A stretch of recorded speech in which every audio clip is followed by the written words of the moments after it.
Leonardo Shametaj, që shihni në këtë foto, sapo kishte lënë punën si kamarier në lokalin ku punonte në Vlorë, por nuk arriti të kthehej në shtëpi ku e prisnin, pasi një makinë e përplasi për vdekje duke udhëtuar me motorin e vogël që përdorte për të lëvizur. E vran, akuzoi gjyshi i 17 vjeçarit, ndërsa tregon se nipi i mitur punonte për bukën e familjes.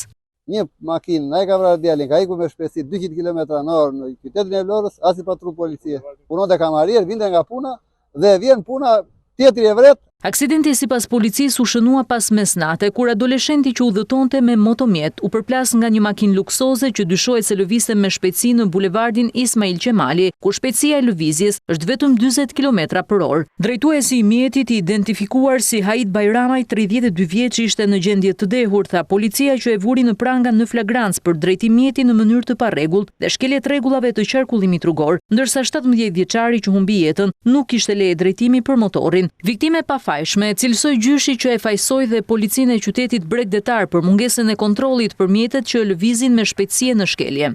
Nga Lugomaria drejt te kinoteatri ka vrarë djalin, ka ikur me 200 orë, as po sa blok policia si ka dalë përpara. Autori ishte burg, po çdo hajp. Shpejtësia, drejtimi i mjeteve në efektin e alkoolit dhe parakalimet e gabuara, sipas ekspertëve, janë faktorët kryesor të aksidenteve që përgjakin rrugët e vendit. Shembulli më tragjik i viktimave të pafajshme ishte ai i 2 motrave nga Delvina që humbën jetën pasi makina e tyre u përplas nga një iri që drejtonte mjetin në efektin e alkoolit dhe me shpejtësi.